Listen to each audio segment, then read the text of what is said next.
कहानी अतिथि की भाषा। 18वीं सदी की बात है। तब कृष्णचंद्र बंगाल के नदिया के राजा हुआ करते थे। उनके दरबार में गोपाल भांड एक नवरत्न थे। वह अपनी समझदारी और चतुराई से किसी भी समस्या का हल ढूंढ लेते थे। एक बार राजा कृष्णचंद्र के दरबार में बाहर से कोई विद्वान पंडित आया। राजा ने परिचय पूछा तो उस विद्वान पुरुष ने अपना परिचय संस्कृत, अरबी और फारसी समेत कई प्राचीन भाषाओं में दिया।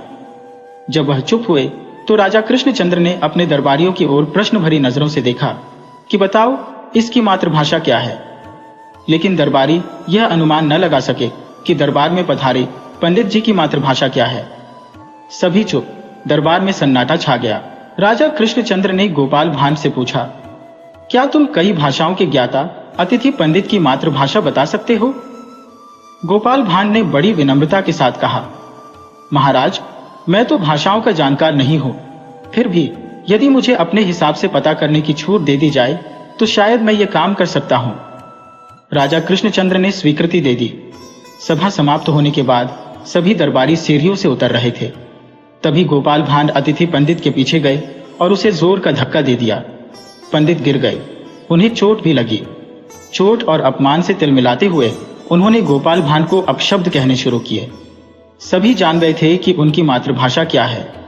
गोपाल भांड ने विनम्रता से कहा, देखिए, तोते को आप राम राम और राधे श्याम सिखाया करते हैं, वह भी हमेशा राम नाम या राधे श्याम सुनाया करता है। लेकिन जब बिल्ली आकर उसे दबोचना चाहती है तो उसके मुख से टीं टीं के सिवाय और कुछ नहीं निकलता। आराम के समय सब भाषाएं चल जाती है, लेकिन जब विपदा आती है तब मातृभाषा ही काम देती है। अतिथि पंडित अब गोपाल भांड की चतुराई पर चकित थे। कहानी कटहल पाने की तरकीब। गोपाल भांड अपने वाक्चातुर्य और समाज के अनुसार खुद को ढाल लेने की अपनी विशिष्ट क्षमता के कारण महाराज कृष्णचंद्र का चहिता बन गया था। महाराज भी उसकी वाक्पटुता और बुद्धि कौशल से बहुत प्रभावित थे।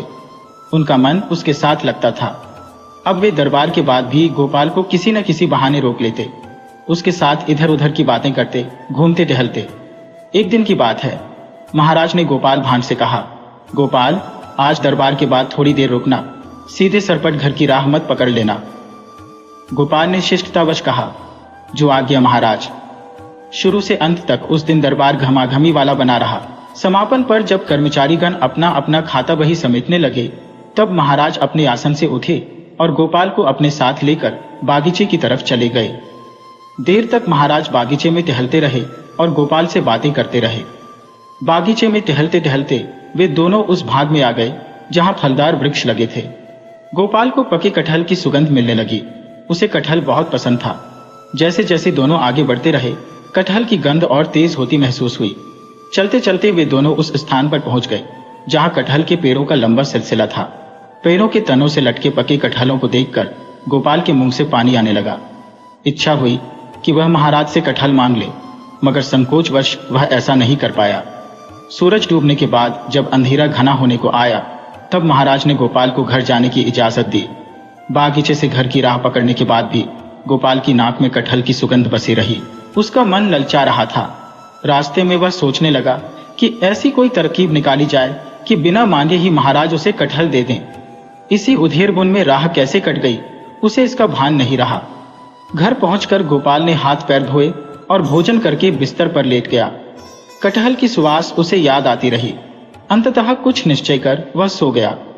दूसरे दिन जब वह दरबार जाने के लिए तैयार हुआ तब आईने के सामने खड़ा होकर देर तक अपनी मूंछों पर तेल मलता रहा। उसने खूब सारा तेल अपनी मूंछों और होठों पर लगा लिया। जब गोपाल दरबार में उपस्थित हुआ तब उसकी मूंछों से टपकते तेल को देखकर दरबारी हंसने लगे। दरबारियों के हंसने का कारण जानने के लिए महाराज ने जब गोपाल की ओर देखा तब उन्हें भी हंसी आ गई। उन्होंने गोपाल को छेड़ते हुए पूछा, क्यों गोपाल, अभी तुम क्या किसी तेली के पास से आ रहे हो? महाराज के इस सवाल पर सभी दरबारी हंस पड़े। हंसी का यह सिलसिला देर तक दरबार में चलता रहा। गोपाल के मेधा बल, वाक्पटुता और बुद्धि चातुर्य की महाराज द्वारा इसी दरबार में प्राय सराहना की जाती रही थी, जिससे सभी दरबारी गोपाल से जलते थे। आज जब महाराज ने उसकी तेल चुपड़ी मूंछों के कारण उसका उपहास किया तो दरबारियों को अपनी भड़ास निकालने का अवसर मिल गया। हंसी के बहाने वे दरबार में गोपाल का उपहास ही तो कर रहे थे। गोपाल इस स्थिति की कल्पना करके ही आया था, इसलिए दरबारियों की हंसी से उद्वेलित नहीं हुआ और न महाराज के सवाल से ही उसे कोई परेशानी हुई। उसने मुस्कुराते हुए महाराज से कहा, महाराज, मैं किसी तेली के पास क्यों जाऊंगा? तो फिर तुम्हारी मूंछों से तेल क्यों टपक रहा है? महाराज ने पूछा। महाराज, ये तो सतर्कता के लिए लगा लिया है, गोपाल ने उत्तर दिया। कैसी सतर्कता? महाराज ने पूछा।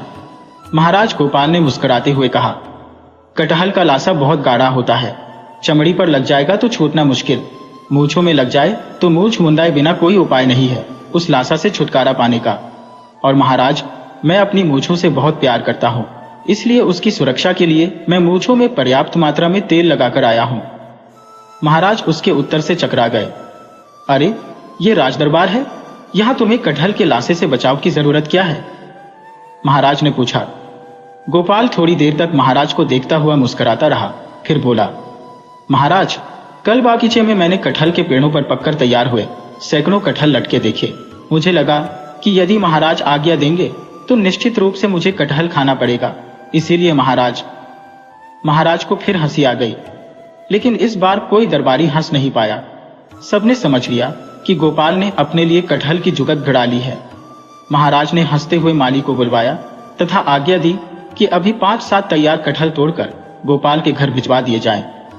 गोपाल मन ही मन मुस्कुराता हुआ अपनी मूंछों के तेल को पोंछने में लग गया।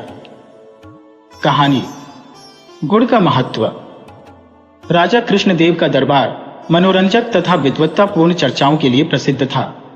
महाराज अपने खाली समय में तरह तरह की बातें कर अपने दरबारियों की बुद्धि की परीक्षा लेते रहते थे। एक दिन महाराज कृष्णदेव अपने दरबार में बैठे थे।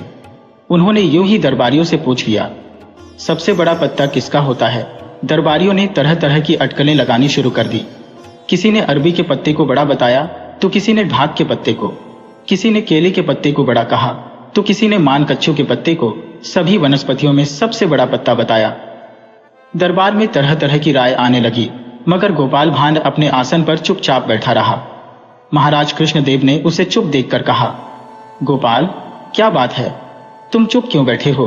तुम भी तो कुछ बताओ। तब गोपाल ने कहा, महाराज, मेरे दरबारी मित्रों ने अब तक जो कुछ भी बताया उससे मैं सहमत नहीं हूं। महाराज ने पूछा, फिर तुम ही बताओ, सबसे बड़ा पत्ता किसका होता है? गोपाल अपने आसन से उठकर महाराज के आसन तक आया और उनसे विनम्रता पूर्वक कहा, महाराज, मैं कद में आपसे लंबा हूं और तगड़ा भी, है ना? महाराज ने कहा, हाँ, सो तो है। गोपाल ने फिर कहा, महाराज, मेरा शरीर आपके शरीर से स्थूल है ना? महाराज हंस दिए और कहा, इसमें क्या शक है? इसके बाद गोपाल दरबारियों की तरफ मुड़ गया और पूछा, भाइयों, बताओ, क्या मैं महाराज से बड़ा हूं? दरबारी गोपाल भांड के सवाल से हतप्रभ रह गए और सभी ने संवेद स्वर में कहा, नहीं। तब गोपाल भांड ने कहा, महाराज, इस समय ये लोग ठीक कह रहे हैं कि मैं आपसे बड़ा नहीं हूं और न हो सकता हूं। महज कद काठी या आकार प्रकार में बड़ा होने से कोई बड़ा नहीं होता। पत्ते को बड़ा बताने में ये लोग यही भूल कर रहे थे।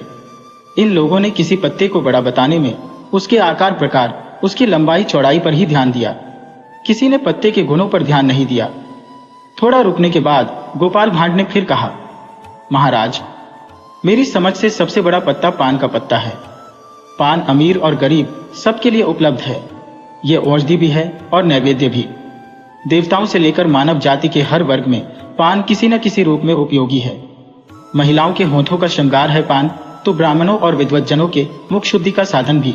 इस तरह गोपाल भांड ने पान के विविध गुणों का बखान करते हुए महाराज से कहा, महाराज, बड़ा या छोटा होना व्यक्ति या वस्तु के गुणों पर निर्भर करता है, लंबाई, चौड़ाई या मोटाई पर नहीं। पान में बहुत सारे गुण हैं जो अन्य पत्तों में नहीं, इसलिए मेरी समझ से पान ही सबसे बड़ा पत्ता है। महाराज गोपाल के उत्तर से बहुत खुश हुए। दरबारियों ने भी गोपाल की तर्क बुद्धि की सराहना की। कहानी गोपाल का इलाज। गोपाल भांड बहुत ही बुद्धिमान और मेहनती आदमी था। उसकी बुद्धि और व्यवहार कुशलता के बहुत चर्चे थे। लोगों की हर समस्या का हल वह चुटकियों में करता था, इसलिए उसके पास लोग अपनी अपनी मुश्किलें लेकर आते ही रहते थे। किस्मत की बात है, उसके पड़ोस में एक निहायत कमक्ल दंपति रहता था। उस पर तुर्रा यह कि पति और पत्नी दोनों ही दिन में सपने देखने के शौकीन थे।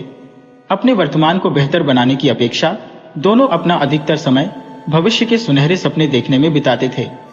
एक दिन वह आदमी अपनी पत्नी से बोला कि वह एक गाय खरीदना चाहता है जिससे कि उनके घर में दूध की नदियां बहें। फिर क्या था, दोनों ने एक अदद गाय खरीदने की योजना बना डाली और देखते ही देखते उसके सपनों में खो गए। बात करते करते उन्हें ख्याल आया कि अगर वे कुछ ज्यादा पैसा बचना शुरू कर दे तो जल्दी वे एक गाय के मालिक होंगे। पर सच तो यह था कि उनकी जमा पूंजी इतनी कम थी कि निकट भविष्य में गाय खरीदना तो दूर, गाय का नाम तक नहीं ले सकते थे। पर सपने देखने के पैसे तो लगते नहीं, इसलिए पति पत्नी का गाय संवाद चलता ही रहा। वे एक सुंदर दुधारू गाय खरीदेंगे, भले ही कुछ महंगी क्यों ना हो। उन्हें लगता था कि पैसे की ज्यादा परवाह करने की कोई जरूरत नहीं। उन्होंने सोच लिया कि गाय काले रंग की होगी और उसका नाम होगा कमली। आदमी ने सोच लिया कि वह जल्द से जल्द कमली के लिए एक तबेला बनवाएगा। उसकी पत्नी भला क्यों पीछे रहती। उसने सोच लिया कि वह जल्दी ही दूध दोहने और संभालने के लिए कुछ मटके खरीदेगी। आखिर उसे भी तो कमली से बहुत प्यार होगा। यही सोचते हुए अगले दिन वह बाजार पहुंच गई और कुछ अच्छे मटकों की खोज में जुट गई। काफी समय की मेहनत के बाद और दुकानदार से खूब मोलभाव करके वह 5 बहुत सुंदर मटके खरीद लाए। शाम को बड़े गर्व के साथ उसने अपने पति को वे मटके दिखाए। पहले मटके में कमली से दुहा दूध, दूसरे में उससे बना मक्खन, तीसरे में छाछ और चौथे में मक्खन से बना घी रखने की बात तय हुई। गाय एक, चीजें अनेक, ऐसा सोचकर आदमी की बाँछें खिल गई। दोनों ने के बार फिर कमली कान शुरू कर दिया। वे कमली की सेवा ऐसे करेंगे, वैसे करेंगे, आदि आदि। पत्नी बोली कि मैं गाय को नित्य बढ़िया स्नान कराऊंगी और उसे खाने के लिए बढ़िया चारा दूंगी। जल्दी ही उनकी गाय दिन में 2 बार बहुत सारा दूध देना शुरू कर देगी। आदमी बोला कि मैं रोज उसके लिए अच्छी घास का इंतजाम करूंगा। फिर वे बचा वहां दूध घी बेच दिया करेंगे और शीघ्र ही बहुत पैसे वाले हो जाएंगे। तभी आदमी ने 5वां मटका देखा। उसने अपनी पत्नी से पूछा कि यह 5वां मटका किस लिए लाई हो। पत्नी ने हिचकिचाते हुए जवाब दिया कि उस घड़े में थोड़ा सा दूध डालकर अपनी बहन के घर दिया आऊंगी। ऐसा सुनकर आदमी क्रोधित हो उठा, क्योंकि उसे अपनी साली फूटी आंख नहीं सुहाती थी। चिल्लाते हुए उसने अपनी पत्नी से पूछा, मेरी आज्ञा के बिना अपनी बहन को दूध देने की बात तुमने सोची भी कैसे? पत्नी तुनक कर बोली, मुझे तुम्हारी आज्ञा की कोई जरूरत नहीं।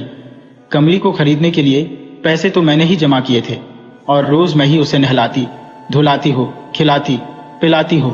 दूध भी रोज मैं ही दूहती हो, इसलिए बचे हुए दूध का मैं जो चाहूं कर सकती हो। इतना सुना तो आदमी गुस्से से लाल पीला होने लगा। तुमने जो पैसे बचाए वो मेरे ही खून पसीने की कमाई के थे। वह चिल्लाया, मैं ही कमली के लिए घास काटता हूं और तुम मेरे परिश्रम का फल अपनी मूर्ख बहन को देना चाहती हो। उसने तो हमें आज तक एक फोटी कौड़ी तक नहीं दी। इस तरह दोनों की लड़ाई चलती रही और दोनों ही अपनी अपनी बात पर खड़े रहे। आखिर में वह आदमी आपे से बाहर हो गया और उसने एक एक करके सब घड़े फोड़ डाले। अब कहो, अपनी बहन के घर दूध कैसे लेकर जाओगी? उसने पत्नी से पूछा। गोपाल बहुत देर से यह सब सुन रहा था, पर आखिर उससे चुप नहीं रहा गया। वह उन दोनों के पास गया और पूछने लगा कि आखिर माजरा क्या है। आदमी एकदम से बोल पड़ा, यह औरत हमारी कमली का बचा हुआ सारा दूध अपनी बहन को दे देना चाहती है। कमली? गोपाल ने पूछा, तुम किसकी बात कर रहे हो? ओह, तुम्हें नहीं पता, कमली हमारी गाय का नाम है, आदमी बोला। गोपाल बहुत हैरान हुआ। उसने तो कभी उनके घर कोई गाय नहीं देखी थी। उसने फिर पूछा, तुम्हारी गाय? कहाँ है तुम्हारी गाय? आदमी को फिर भी अपनी मूर्खता का एहसास नहीं हुआ। वही गाय जिसे हम खरीदने वाले हैं। जैसे ही हमारे पास ठीक ठीक पैसे जमा हो जाएंगे, हमारे पास एक स्वस्थ सुंदर गाय होगी जो हमें खूब दूध देगी। पर मेरी पत्नी सब बचा हुआ दूध अपनी बहन को देना चाहती है और मैं उसे बेचना चाहता हूँ, वह बोला। पत्नी ने उसे टोका, मैंने सारे दूध के लिए नहीं, थोड़े से के लिए कहा था। आखिर हमारे पास इतना सारा दूध है। गोपाल ने उसे याद दिलाया कि फिलहाल तो उनके पास दूध है ही नहीं और नहीं होगा जब तक कि वे गाय खरीद न ले। इस बार पति पत्नी एक साथ बोले, तुम देखते जाओ, हमने पैसे बचाने शुरू कर दिए हैं। कमली हमारे घर बस आई ही समझो। जब गोपाल ने उनसे पूछा कि कि उन्होंने कितने पैसे जमा किए हैं तो उसे पता चला कि उन्हें पैसे जोड़ते बस एक ही दिन हुआ है। गोपाल तो समझदार था ही, फट से जान गया कि उसके पड़ोसी फिर दिन में सपने देख रहे हैं। गोपाल ने उनकी इस बीमारी का एक झटके में इलाज करने का फैसला कर लिया। वह एकदम से चिल्लाया, अब मुझे पता चल गया है कि मेरी सब्जियों का बगीचा कौन खराब कर रहा है। इतना कहकर उसने एक डंडा उस आदमी के सिर पर रसीद कर दिया। आदमी को इस आकस्मिक प्रहार की अपेक्षा नहीं थी। उसने गोपाल से पूछा कि उसने डंडा क्यों मारा। गोपाल ने कहा, तुम्हारी गाय ने मेरे खेत में सब फलियां और खीरे खा लिए हैं। और एक बार फिर गोपाल ने घुमाकर एक और डंडा उसके सिर पर दे मारा। आदमी जानता था कि गोपाल के पास कोई खेत नहीं था। कैसी फलियां, कौन से खीरे, तुम किस खेत के बारे में बात कर रहे हो? वही खेत जो मैं बनाने वाला हूं, गोपाल बोला। सोचता हूं घर के पास वाली खाली जमीन में फलियां और खीरे लगाऊं। उस आदमी की पत्नी यह सब देख रही थी। यकायक उसे गोपाल की बात समझ में आ गई और वह अपनी मूर्खता पर जोर से हंस पड़ी। धीरे धीरे बात उसके पति के दिमाग में भी आ गई। दोनों ने कसम खाई कि वे फिर कभी दिन में सपने नहीं देखेंगे। गोपाल ने उन्हें उनके इस संकल्प पर बधाई दी और आशा जताई कि इस वादे को भूलेंगे नहीं। पर गोपाल को चिंता करने की कोई जरूरत नहीं थी। उस आदमी के सिर पर पड़े 2 डंडे अपना निशान छोड़ गए थे, जो उसे और उसकी पत्नी को उनकी सुंदर परंतु काल्पनिक कमली के बारे में लंबे समय तक याद दिलाने के लिए पर्याप्त थे। कहानी गोपाल ने नापी धरती। एक दिन गोपाल भांड जब कृष्णनगर के राजा कृष्णचंद्र राय के दरबार में पहुंचा तो उसे वहां का वातावरण कुछ बदला बदला सा लगा। राजा कृष्णचंद्र उदास भाव से अपने सिंहासन पर बैठे हुए थे। उनके चेहरे पर चिंता की लकीरें थी। सारे दरबारी चिंतित भाव में अपने स्वामी की तरफ ही देख रहे थे। गोपाल ने अपनी विशिष्ट हास्य शैली में राजा को हंसाने की कोशिश की, लेकिन राजा के चेहरे पर मुस्कान पैदा न हुई। गोपाल समझ गया कि अवश्य ही कोई गंभीर समस्या पैदा हो गई है। तभी महाराज कितने गंभीर है।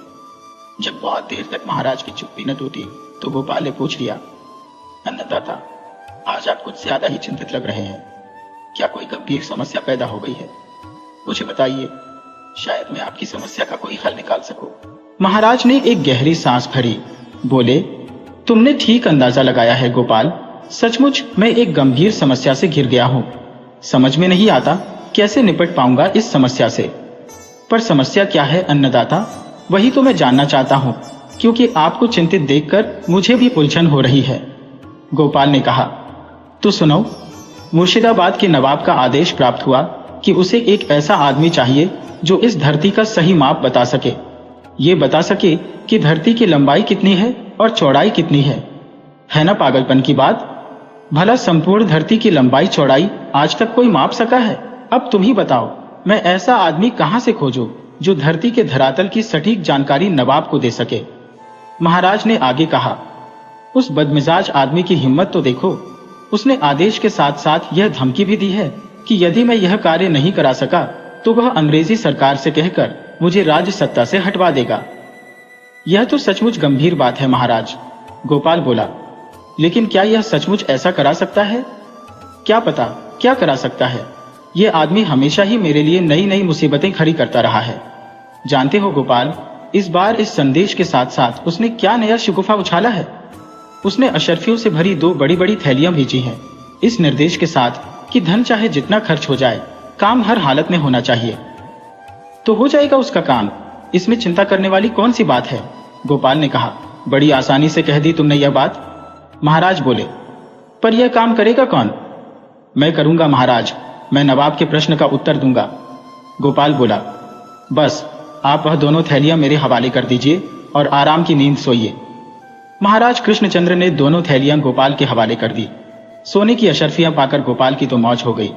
2 महीने उसने खूब मौज मस्ती मारी, नवाब के धन से खूब गुलछर्रे उड़ाए। 2 महीने बीतते बीतते नवाब का फिर संदेश मिला, जिसमें पूछा गया कि कार्य कब तक होगा। उत्तर में गोपाल ने महाराज के माध्यम से कहलवा भेजा कि कार्य प्रगति पर है। ऐसा व्यक्ति खोज लिया गया है, धरती के माप का कार्य आरंभ कर दिया है, लेकिन धन बहुत खर्च हो रहा है, इसलिए और अशर्फियां भेजी जाएं।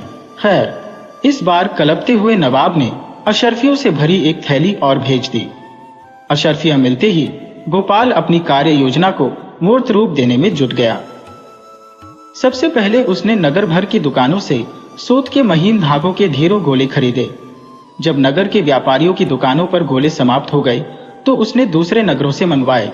उसने इतने गोले खरीद लिए कि 10-20 छकड़ों में समा जाए। फिर उसने लंबे और चौड़े चौड़े तालपत्र मंगवाए और कई व्यक्तियों को इस बात की जिम्मेदारी सौंप दी कि वे उन तालपत्रों पर स्याही से आड़ी तिरछी रेखाएं बनाते जाएं। वे आड़ी तिरछी रेखाएं पहली नजर में देखने पर ऐसे लगें जैसे किसी गुप्त भाषा में कोई हिसाब बनाया गया हो। इसके लिए ढेरों तालपत्र तोड़े गए और उन पर आड़ी तिरछी रेखाएं अंकित कर दी गईं। फिर एक दिन उन तालपत्रों और सूत के गोलों को 50 छकड़ों में लदवाकर गोपाल मुर्शिदाबाद के लिए चल पड़ा। नगर में पहुंचकर गोपाल ने नवाब के महल के पास ही पड़ाव डाला और छकड़ों की जिम्मेदारी अपने आदमियों को सौंपकर नवाब के दरबार में जा पहुंचा। उसने शाही परंपरा के अनुसार झुककर नवाब को आदाब किया। नवाब ने पूछा, ले आई मेरी इच्छित चीजें? हाँ हुजूर, आपके हुक्म की उदोली कैसे करता। सारी चीजें आपके महल के पास वाले मैदान में है, चलकर देख लीजिए। नवाब बड़े उत्साह के साथ गोपाल के साथ मैदान में पहुंचा। उसकी दृष्टि छकड़ों पर पड़ी तो उसने पूछा, यह सब क्या है गोपाल? क्या भरा है इन छकड़ों में? धरती का सही माप है हुजूर। गोपाल बोला, सूत के वे गोले हैं जिनसे धरती की सही माप की गई है। आप चाहें तो इन्हें नपवाकर अपनी तसल्ली कर सकते हैं। ऐसा करने में तो पूरा साल ही गुजर जाएगा। नवाब असमंजस भरे स्वर में बोला, तुमने माप का सही हिसाब भी तो लिखा होगा, हमें वह हिसाब दिखा दो। वह भी हाजिर है हुजूर, ये देखिए इन 10 छकड़ों में उसी का हिसाब किताब लदा हुआ है।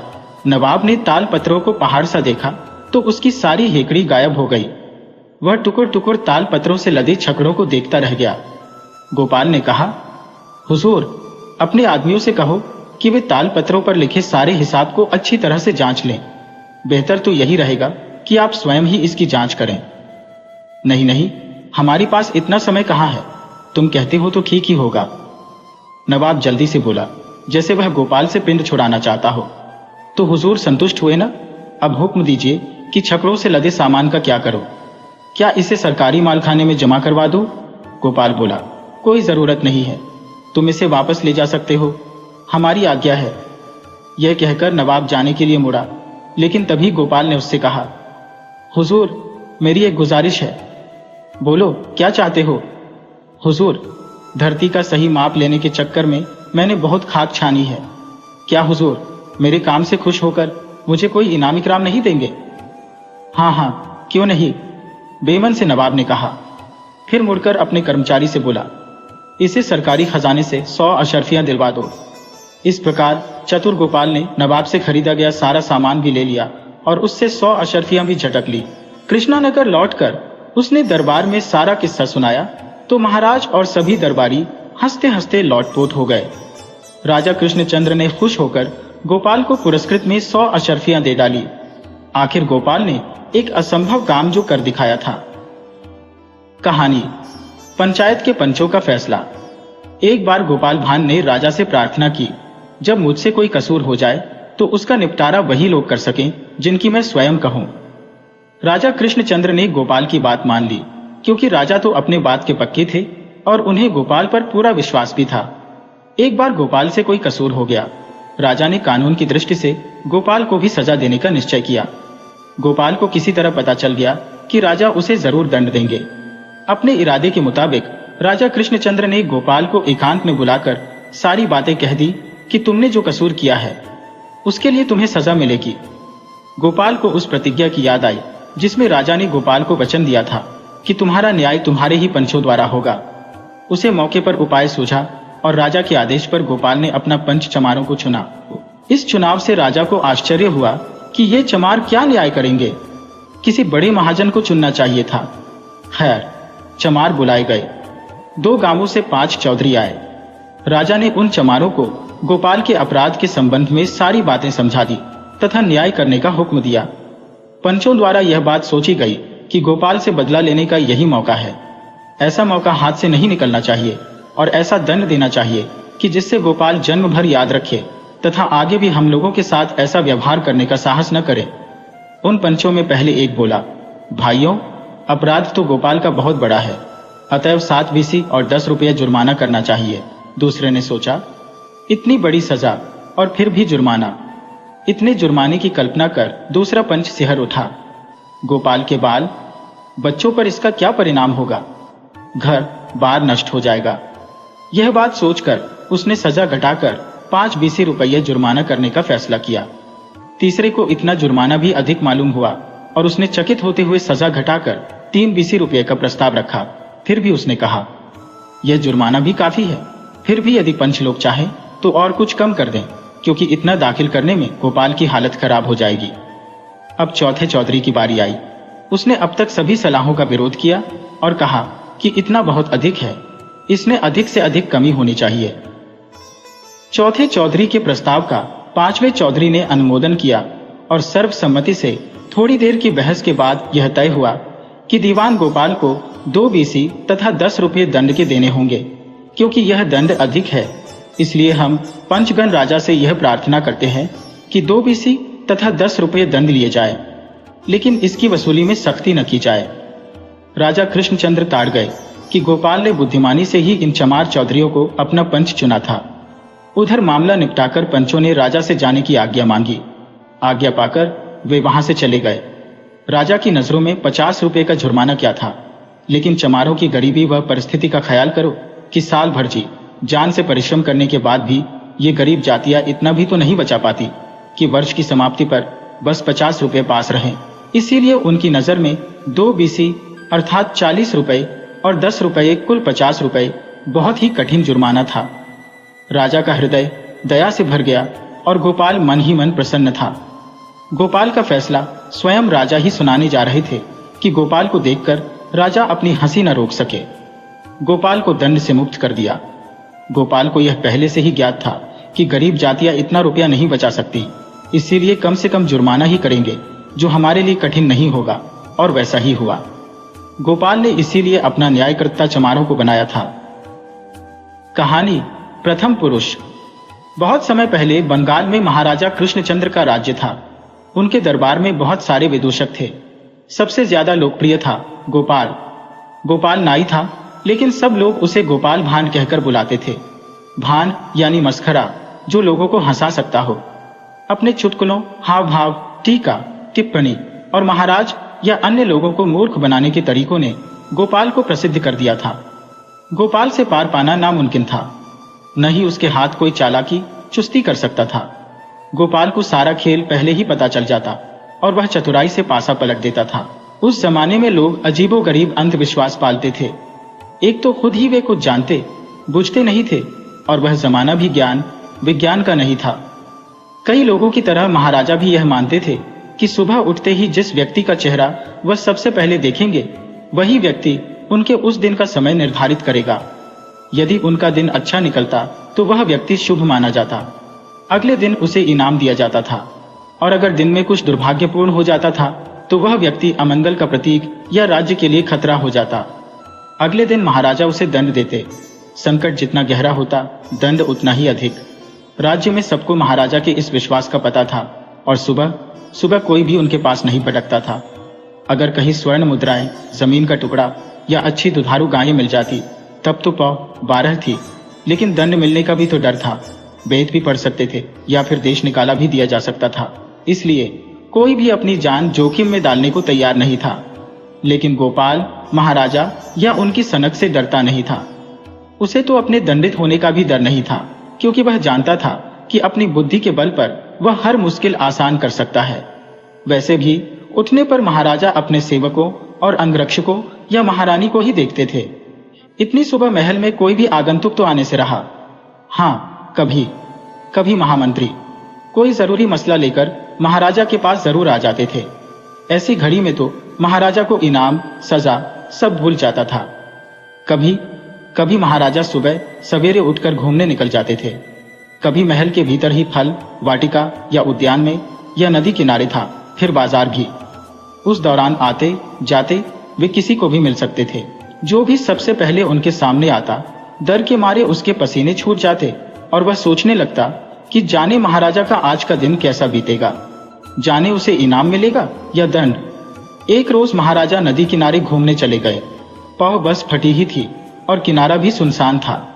गोपाल वैसे तो देर तक सोता था, लेकिन उस दिन उसके पेट में चूहे ऐसे दौड़े कि वह सुबह सुबह ही उठ बैठा। उसका मन ताजा मछली खाने का हुआ और उसने सोचा कि नदी के किनारे बैठे मछुआरों से जाकर मछली खरीद ली जाए। वह जानता था कि सूर्योदय से पहले गए हुए मछुआरे उसी समय वापस आते हैं, पर उस दिन वहां कोई नहीं था। गोपाल यह देखकर बहुत हैरान हुआ। फिर उसने महाराज कृष्णचंद्र को नदी किनारे घूमते हुए देखा। महाराज ने भी उसे देखा। अरे गोपाल, वे चकित होकर बोले, मैं तो सोचता था कि तुम दोपहर से पहले बिस्तर से उठते ही नहीं। प्रणाम महाराज, गोपाल बोला। जी, वैसे तो मैं देर से ही उठता हूं। आज मेरे मन में जाने क्या आया, सोचा चलो मैं भी अपना भाग्य आजमाऊं, इसी कारण यहां नदी किनारे आ गया। मैं कुछ समझा नहीं, महाराज बोले। अपने भाग्य का फैसला यहां कैसे करोगे? मैं जानता था कि आज सबसे पहले मैं ही आपको मिलूंगा, गोपाल चतुराई से बोला। तुम ऐसा कैसे जानते थे? महाराज हैरान होकर बोले। बस कभी कभी पता चल जाता है, चुटकी बजाते ही, गोपाल बोला। मैं समझा नहीं सकता। खैर, मुझे विश्वास है कि आज मैंने सबसे पहले आपका शुभ चेहरा देखा है, इसलिए मेरा दिन बहुत अच्छा बीतेगा। हाँ हाँ, क्यों नहीं क्यों नहीं, महाराज प्रसन्न होकर बोले। दोनों साथ साथ महल की ओर चल पड़े। उन दिनों राजा का एक आम नागरिक के साथ चलना मामूली बात थी। कोई भी ऐसा देखकर हैरान नहीं होता था। राजा को अधिकार था कि वह जिससे चाहे मिले, जहां चाहे मिले, और जनता भी यह नहीं सोचती थी कि उनका राजा जब भी निकले तो रथ पर सवार हो या कि अपने अंगरक्षकों से घिरा हो। भाई गोपाल, तुम्हें याद तो है ना कि आज सबसे पहले मैंने तुम्हारा चेहरा देखा है, महाराज बोले। देखते हैं आज दिन कैसा बीतता है, तभी पता चलेगा कि तुम मेरे लिए शुभ हो या अशुभ। उसके अनुसार तुम्हें इनाम या दंड मिलेगा। बिल्कुल महाराज, गोपाल आदरपूर्वक बोला। देखते हैं कौन ज्यादा शुभ है, आप या मैं। तुम्हारा मतलब? महाराज ने तुनक कर पूछा। ज्यादा चतुर बनने की कोशिश न करो। मैं तो मस्खरा हूं महाराज, गोपाल ने हाथ बांधकर कहा। मस्खरे की बात का बुरा क्या मानना। जल्दी ही दोनों महल पहुंच गए। महाराज ने गोपाल को अपने कक्ष में आने का न्योता दिया। गोपाल चुटकुलों का भंडार था। उसकी बातें सुनकर लोग, खास तौर पर महाराज, खुश हो जाते थे। जैसे ही वे सभी लोग बैठे, शाही हज्जाम आ गया। आइए महाराज, आपकी दाढ़ी बना दूं। हज्जाम मन ही मन शुक्र मना रहा था कि महाराज को दिखने वाला वह पहला व्यक्ति नहीं था। ठीक है, महाराज बोले, तुम दाढ़ी बनाओ। और गोपाल, पिछली रात तुम जिस शादी में गए थे, क्यों ना वहां का किस्सा हो जाए। गोपाल ने हमेशा की तरह अपनी कहानी बढ़ा चढ़कर सुनानी शुरू कर दी। हर बात में मजाक, हर बात पर लतीफा। हंसते हंसते महाराज ने पेट पकड़ लिया। हज्जाम भी हंस रहा था। पहरेदारों और सेवकों सहित कमरे में सभी लोग हंस रहे थे। गोपाल के चुटकुले सुनते हुए जैसे ही महाराज हिले, हज्जाम का हाथ फिसल गया और उस तरह जाकर महाराज के गाल में लगा, जिससे बहुत ज्यादा खून बहना शुरू हो गया। हज्जाम डर के मारे थर थर कांपने लगा। उसे विश्वास था कि महाराज या तो उसे फांसी दे देंगे या फिर देश निकाला। आखिर महाराज का खून बहा था और यह कोई साधारण बात नहीं थी। महाराज के सेवकों ने तुरंत ही मरहम पट्टी की ओर, खून बहना बंद हो गया। सब चुप से सहमे से खड़े थे, सिवाय गोपाल के। वह पहले की तरह मुस्कुरा रहा था। कहानी भविष्यवाणी। गोपाल भान बचपन से ही प्रखर बुद्धि का था। साहस और पराक्रम की उसमें कमी नहीं थी। दीन दुखियों को देखकर द्रवित हो जाना और उसकी सहायता के लिए तत्पर हो जाना उसका स्वभाव था। एक बार गोपाल को उसकी मां मेला घुमाने के लिए ले गई। गोपाल गांव से पहली बार बाहर निकला था। उसे अनेक ऐसी चीजें देखने को मिली जिन्हें उसने पहले कभी देखा नहीं था। उसने पहली बार शहर की चौड़ी सड़कें देखी। कई सड़कें ऐसी थी जिन पर ईंट और पत्थर के चौकोर टुकड़े बिछाए गए थे। धूप में ये सड़कें तपसी जाती। गोपाल भांड और उसकी मां नंगे पांव थे। ऐसे भी उस जमाने में जूते जमींदार, साहूकार, राजा महाराजा आदि ही पहनते थे। गोपाल का मन चिकनी सड़क पर सरपट भागने को हो रहा था, मगर धूप के कारण तपती सड़क पर पांव रखने पर उसके तलवे जलते से महसूस होते। गोपाल की बेचैनी और उसकी हसरत दोनों को उसकी मां समझ रही थी। अपना आंचल गोपाल के सिर पर रखते हुए उसने बहुत प्यार से उससे कहा, बेटा, सड़क के दोनों किनारों को देखो, कितने अच्छे सायेदार पेड़ लगे हैं। ये पेड़ इसलिए ही लगाए गए हैं कि इस सड़क से गुजरने वाले पैदल यात्रियों को इन पेड़ों की छाया मिल सके। तुम सड़क के बीच में चल रहे हो, जिसके कारण तुम्हारे पैर में जलन हो रही है। किनारे किनारे चलो, जहाँ कच्ची मिट्टी वाली राह है। ये कच्ची मिट्टी वाली राह ही पैदल चलने वालों के लिए है। नहीं माँ, मैं थोड़ी देर इस सड़क पर और चलूंगा, गोपाल बाल सुलभ जिद में मचलकर बोला। असल में पहली बार गांव से बाहर आने के कारण वह एक अजीब से उमंग का अनुभव कर रहा था। थोड़ी ही देर के बाद उसे पीछे से हटो हटो की आवाज सुनाई दी। उसकी मां ने उसका हाथ पकड़कर झटके से उसे पक्की सड़क से कच्ची सड़क पर खींच लिया। गोपाल ने आश्चर्य से पक्की सड़क की ओर देखा, जिस पर अभी चार कहार एक खुली पालकी में एक मोटे से आदमी को बैठाए तेज कदमों से लगभग दौड़ते हुए चले जा रहे थे। चारों हांफ रहे थे और पसीने से तरबतर हो रहे थे। उन्हें देखकर गोपाल ने आश्चर्य से अपनी मां से पूछा, यह क्या है मां? मां ने उसे बताया, गोपाल, यह पालकी है। पालकी में कोई पैसे वाला आदमी ही बैठता है, जैसे जमींदार, साहूकार आदि। छी, कितने गंदे होते हैं ये जमींदार साहूकार। आदमी की सवारी करते हैं और कहते हैं कि पालकी पर सवार है, गोपाल ने तपाक से कहा। उसकी मां अपने बेटे की बात सुनकर दंग रह गई और इधर उधर देखने लगी कि कहीं किसी ने उसकी बातें सुन तो न ली। चुप रह गोपाल, ऐसे नहीं बोलते। जो लोग पालकी उठाए हुए हैं वे मुफ्त में थोड़े ही ना पालकी उठाकर दौड़ रहे हैं। इन्हें इस काम के लिए मेहनताना भी तो मिलेगा। यही इनकी आजीविका का साधन है, यही इनका काम है। मां ने गोपाल को समझाया, मगर गोपाल को मां की बात से कोई संतुष्टि नहीं हुई। उसने फिर कहा, लेकिन मां, ये कुछ और भी तो कर सकते थे, यदि आदमी को जानवर की तरह इस्तेमाल करने की प्रवृत्ति ना होती। चुप रह, मां ने गोपाल को झिड़क दिया। डेढ़ बित्ता का है, अभी से इतनी बड़ी बड़ी बातें करता है। गोपाल रुआंसा होकर चुप हो गया, मगर उसके भावुक मन में चार आदमियों के कंधे पर सवार मोटे इंसान की छवि बार बार कौंध रही थी। कैसी विडंबना है, आदमी ही आदमी की सवारी कर रहा है। आदमी की आगे आदमी ही विवश है। उफ, ऐसा क्यों है? मां से पूछूं तो वह डांटेंगी। बहुत देर तक गोपाल इसी उधेड़बुन में लगा रहा और मां के साथ चुपचाप चलता रहा। उसके दिमाग में बातें आ जा रही थी। अरे, वह मोटा जो पालकी में बैठा था खुद चार के बराबर रहा होगा। उसे ढोने वाले मजदूर तो बेचारे दुबले पतले थे, पसीने से नहाए हांफते कांपते बढ़े जा रहे थे। उनकी यह हालत क्या उस मोटे को दिखाई नहीं दे रही थी? गोपाल के बाल मन में इस तरह के भाव आ जा रहे थे। मां के साथ चलता गोपाल देर तक इसी बिंदु पर सोचता रहा और स्वगत ढंग से खुद को समझाया कि जब मैं बड़ा हो जाऊंगा तब ऐसी दुनिया बनाऊंगा जिसमें आदमी की सवारी आदमी नहीं करेगा। यह विचार आते ही गोपाल आश्वस्त सा हो गया और फिर शहर के मंजर में उसका मन रमने लगा। शहर करीब आने पर इस पक्की सड़क से इक्का दुक्का घुड़सवार भी गुजरते दिखे। उन्हें देखकर गोपाल को बहुत आनंद आता और मन ही मन सोचता कि वह जब बड़ा हो जाएगा तो वह भी घोड़े पर बैठेगा। लाल नहीं, सफेद घोड़े पर। सफेद घोड़ा कितना अच्छा लगता है। एक बार रामदीन की बहन की शादी में गांव में भी तो आया था सफेद घोड़ा। नहीं, घोड़ा नहीं, सफेद घोड़ी, जिस पर दूल्हा सवार था। अचानक गोपाल ने मां से पूछा, मां, मेले में घोड़ा भी होगा ना? हाँ बेटा, घोड़ा भी होगा और हाथी भी, गाय और बैल भी, कबूतर, तोता, मैना भी, उसकी मां ने उसे लाड में डूबी आवाज में कहा। दरअसल गोपाल को झिड़कने के बाद से वह भी अफसोस कर रही थी कि बेकार डांट दिया बच्चे को। ठीक ही तो कह रहा था, मगर न डांटती तो ऐसी बात करने की उसे आदत पड़ जाती। जमाना खराब है, कहीं किसी बड़े आदमी के कान में उसकी बातें पड़ जाई तो। राम न करे कि कभी ऐसा हो। ये बड़े लोग होते बड़े अजीब है, चिकनी चुपड़ी बतियाएंगे, मगर इनकी भ्रुकुटी तनते देर नहीं लगती। जब तक बेगार करते रहो तब तक मेहरबान दिखेंगे, काम निकल जाए तब फिर तू कौन और मैं कौन, पहचानने तक से कर देते हैं इनकार। बड़े तोता चश्म होते हैं ये बड़े लोग, चाहे जमींदार हो चाहे साहूकार। देर तक यही सब सोचती चलती रही थी गोपाल की मां। जब गोपाल ने उससे सवाल किया तो उसकी तंद्रा टूटी। शाम होने के पहले ही दोनों माँ बेटे मेला स्थल तक पहुंच गए।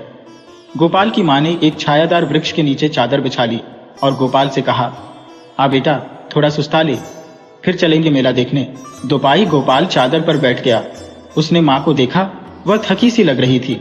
उसने मां से कहा, मां, तू जरा पैर फैला ले, मैं दाब देता हूं, तुम्हारा पैर थक गया होगा। बाप रे, हम लोग सुबह से पैदल चल रहे हैं ना। गोपाल की मां को अपने बेटे पर बहुत प्यार आया और उसने गोपाल को अपनी गोद में समेट लिया। गोपाल थका हुआ था। माँ की गोद में आने और सहलाए जाने से उसे नींद आने लगी और वह माँ की गोद में ही सो गया। गोपाल की माँ भी थकान मिटाने के लिए बेटे को गोद में चिपकाए वहीं लेट गई।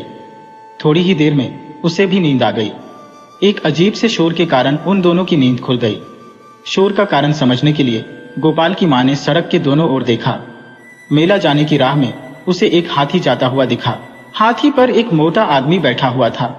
हाथी के पीछे ग्रामीण बच्चों की भीड़ तालियां बजाते हुए चल रही थी। जब कभी भी हाथी अपने शोर हिलाता या शोर से कोई हरकत करता तो बच्चे शोर मचाने लगते। बच्चों के मुंह से हर्षातिरेक में निकलने वाली आवाजों से पैदा हुए शोर के कारण ही उनकी नींद खुली थी। गोपाल ने भी हाथी की ओर देखा, मगर उनिंदा होने के कारण उसने कोई रुचि नहीं ली। अपनी माँ की गोद में सिर रखकर फिर लेट गया। गोपाल की माँ उसके सिर पर हाथ फेर रही थी। थोड़ी देर के बाद उसने बहुत प्यार से गोपाल से पूछा, बेटा रोटी खाएगा? एक रोटी खा ले, भूख लगी होगी तुझे। भूख लगी है ना? हाँ माँ, गोपाल ने कहा। गोपाल की माँ ने झोले से एक मसालेदार रोटी निकालकर गोपाल के हाथों में थमा दी और एक रोटी लेकर खुद भी खाने लगी। रोटी खा चुकने के बाद गोपाल ने कहा, माँ पानी। गोपाल की माँ ने कहा, चल बेटा, अब रास्ते में कहीं पानी मिल जाएगा। इतना बड़ा मेला है तो वहां प्याऊ तो होगा ही। रास्ते में न मिला तो मेले में मिल ही जाएगा। मेला का नाम सुनते ही गोपाल में फिर बाल सुलभ उत्सुकता पैदा हो गई। वह प्यास भूल गया और माँ के साथ मेले की ओर बढ़ने लगा। मेला पहुंचकर उसकी माँ ने गोपाल को झूले पर बैठा दिया और देर तक उसने झूले का मजा लिया। फिर वे दोनों मेले में आए पशुओं को देखने गए। मेले में गोपाल ने पहली बार ऊंट देखा। माँ ने उसे बताया कि ऊंट को रेगिस्तान का जहाज कहते हैं। दरअसल रेगिस्तान बहुत विस्तृत बलुआ मैदान होता है, दूर तक बालू ही बालू, जिधर नजर दौड़ाओ उधर बालू। इस मैदान में अन्य जानवरों का चलना मुश्किल होता है, मगर ऊंट की पतली और लंबी टांगें इस रेगिस्तान में आराम से चलती है। दूसरी विशेषता ऊंट की यह भी होती है कि वह कई कई दिनों तक बिना पानी के रह सकता है, क्योंकि ऊंट के पेट में एक थैली होती है जिसमें ऊंट अपनी जरूरत के लिए पानी सुरक्षित रख लेता है। पानी का नाम सुनते ही गोपाल को अपनी प्यास याद आ गई और वह पानी पीने के लिए मचल उठा। उसकी माँ ने पता किया, संयोगवश पशु मेले में ही प्याऊ की व्यवस्था थी। वह उसे लेकर प्याऊ पर गई, खुद भी पानी पिया और गोपाल को भी पानी पिलाया। पानी पी लेने के बाद गोपाल में ताजगी आ गई और वह प्रसन्नचित्त होकर मेले का आनंद उठाने लगा। एक स्थान पर उसने देखा थोड़ी भीड़ सी लगी है। उसने अपनी माँ से उस ओर चलने को कहा। भीड़ के निकट पहुंचने पर उसने देखा एक मोटा आदमी एक हाथी पर सवार है और वह हाथी लकड़ी के भारी टुकड़ों को सूंड से उठाकर एक स्थान विशेष तक पहुंचा रहा है। भीड़ के लोग हाथी के काम को विस्मय के भाव से देख रहे थे। तभी किसी ने कहा, जरा मोटे को तो देखो। अभी वो कुछ आगे बोलता कि बगल में खड़े गोपाल ने तंज किया, ऊपर वाले मोटे को या नीचे वाले मोटे को। भीड़ ने बच्चे के मुंह से निकली यह बात सुनी तो सबके सब हंस पड़े, लेकिन गोपाल की माँ की भ्रुकुटियां तन गईं। आवेश में उसका हाथ उठा और गोपाल के गाल पर छट से एक तमाचा पड़ गया होता, मगर एक व्यक्ति ने गोपाल की माँ का हाथ पकड़ लिया। नहीं बहन, नहीं, इस मासूम को मत मारो। तुम्हें नहीं मालूम कि तुम्हारे इस बच्चे में ईश्वर ने कैसी ऊर्जा भर दी है। मैं ज्योतिष शास्त्र का जानकार हूं, तुम्हें बताता हूं। याद रखना, ये बच्चा राजा से भी समानता का व्यवहार करेगा, न किसी को बड़ा मानेगा न छोटा। इसकी बुद्धिमत्ता की सभी सराहना करेंगे। शत्रु को भी मित्र बनाने की कला में यह माहिर होगा। कटु सत्य बोलकर भी यह किसी को अप्रसन्न और खिन्न नहीं होने देगा। ऐसे लोग सदियों में पैदा होते हैं और सदियों सहस्राब्दियों तक याद किए जाते हैं। गोपाल की माँ का क्रोध एक बारगी शांत हो गया। उसने गोपाल को प्यार से चिपका लिया। मेले का भरपूर आनंद उठाने के बाद वे दोनों अपने घर की ओर चल पड़े। कहानी मन के लड्डू। गोपाल भान के पड़ोस में एक गरीब परिवार रहता था। पति पत्नी दोनों मन के लड्डू खाने के आदी थे। एक दिन गोपाल ने उन्हें बात करते सुना। पति कह रहा था, मेरे पास कुछ रुपए होंगे तो मैं एक गाय खरीदूंगा। पत्नी बोली, मैं गाय को दूहूंगी, मुझे कुछ हंडियां लानी होंगी। अगले दिन वह कुम्हार के यहां से हंडियां खरीद लाई। पति ने पूछा, क्या खरीद लाई? ओह ये कुछ हंडियां, एक दूध के लिए, एक छाछ के लिए, एक मक्खन के लिए और एक घी के लिए। बहुत खूब, पर इस पांचवी का क्या करोगी? पत्नी ने कहा, इसमें अपनी बहन को थोड़ा दूध भेजूंगी। क्या? अपनी बहन को दूध भेजेगी? ऐसा कब से चल रहा है, मुझसे पूछे बगैर? पति चिल्लाया और उसने गुस्से में सारी हड्डियां तोड़ दी। पत्नी ने जवाब दिया, मैं गाय की देखभाल करती हूँ, उसे दूहती हूँ। बचे हुए दूध का क्या करूं, यह मेरी मर्जी। मैं दिन भर हाड़ तोड़ मेहनत करके गाय खरीदता हूं और तू उसका दूध अपनी बहन को देती है। मैं तुझे मार डालूंगा। पति गुर्राया और बर्तन भांडे फेंकने लगा। आखिर गोपाल से रहा नहीं गया। उसने पड़ोसी के घर जाकर पूछा, क्या बात है, बर्तन भांडे क्यों फेंके जा रही है? ये औरत अपनी बहन को हमारी गाय का दूध भिजवाती है। तुम्हारी गाय? गोपाल ने पूछा। हाँ, वही जो मैं पैसों की जुगाड़ होते ही खरीदने वाला हूं। अच्छा, वह गाय? गोपाल ने कहा। पर अभी तो तुम्हारे पास कोई गाय नहीं है, या है? पड़ोसी ने कहा, देख लेना, मैं गाय जरूर लाऊंगा। ओह सच, अब मुझे पता चला कि मेरी बाड़ी कौन बर्बाद करता है। कहते हुए गोपाल ने एक लाठी उठाई और पड़ोसी पर लपका। ठहरो ठहरो, मुझे क्यों मारते हो? तुम्हारी गाय मेरे सेम और खीरे खा गई, तुम उसे बांधते क्यों नहीं? कैसे सेम, कैसे खीरे? तुम्हारी सब्जियों की बाड़ी है कहां? वह जिसकी मैं बुवाई करने वाला हूं, मैं महीनों से उसके बारे में सोच रहा हूं और तुम्हारी गाय उससे तहस नहस कर जाती है। अचानक पड़ोसी की आंखें खुल गईं, वे ठठाकर हंस पड़े। कहानी मुख बंद रखने की कीमत। एक समय की बात है। एक दिन महाराज कृष्णचंद्र ने गोपाल भांड से कहा, एक मैं ही हूं जिससे तुम हंसी मजाक करके बड़ी सहजता से आए दिन रुपये लेकर चले जाते हो। यदि मेरी बुआ से तुम्हारा पाला पड़ता तब तुम्हें पता चलता कि तुम कितने पानी में हो। ये सुनते ही गोपाल भांड की जिज्ञासा बढ़ गई। उसने पूछा, आपने ऐसा क्यों कहा महाराज? आपकी बुआ तो खूब दयालु महिला है, मुझसे जब भी भेंट होती है मेरा हाल चाल बड़े प्रेम से पूछती है। महाराज ने गोपाल भांड के भ्रम को तोड़ना चाहा। कहा, यह सब तो ऊपरी दिखावा मात्र है। यदि तुम उनसे कुछ रुपए निकाल कर ला सको तब हम समझेंगे कि वे कितनी दयालु महिला है। महाराज के इस कथन से गोपाल भांड की जिज्ञासा और बढ़ गई। उसने कहा, आप ऐसा क्यों कह रही है महाराज? मेरी तो कुछ समझ में नहीं आ रहा है। समझोगे समझोगे तो जाओ ना चमड़ी जाए पर दमड़ी न जाए। कहावत पर खरी उतरने वाली उस बुढ़िया की गांठ से कुछ रुपये निकाल कर ले आओ, तब हम तुम्हें मान लेंगे। महाराज की बात सुनकर गोपाल भांड गंभीर हो गया। कहा, क्या आप मेरी परीक्षा लेना चाहते हैं? इस पर महाराज ने भी गंभीर मुद्रा में गोपाल को फिर चुनौती दी। मैं अटल हूं कि तुम उस कंजूस बुढ़िया से एक पैसा भी नहीं ला सकते, और यदि मैंने उनसे रुपये ला दिए तो तब आप क्या करेंगे? गोपाल ने महाराज की चुनौती को स्वीकार कर महाराज को उकसाया और महाराज की ओर देखने लगा। महाराज ने भी तैश में आकर गोपाल से कह ही दिया, तब जितना तुम लाओगे उससे दोगुना पैसा मैं तुम्हें दूंगा।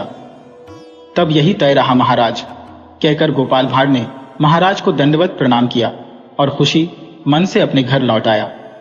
गोपाल महाराज की विधवा बुआ को खूब पहचानता था।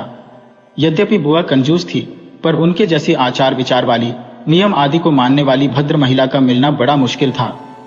विशेष पर्व त्योहार के दिन व्रत उपवास तो चलता ही रहता था। उनसे एकादशी, पूर्णिमा, अमावस्या आदि भी नहीं छूटता था। इस दिन भी वे नियमतः उपवास करती ही थी। अतः इस प्रकार की निष्ठावती भद्र महिला को किस तरह से काबू में किया जाता है, गोपाल भांड अच्छी तरह जानता था। अपनी योजनानुसार पहले वह बाजार पहुंचा।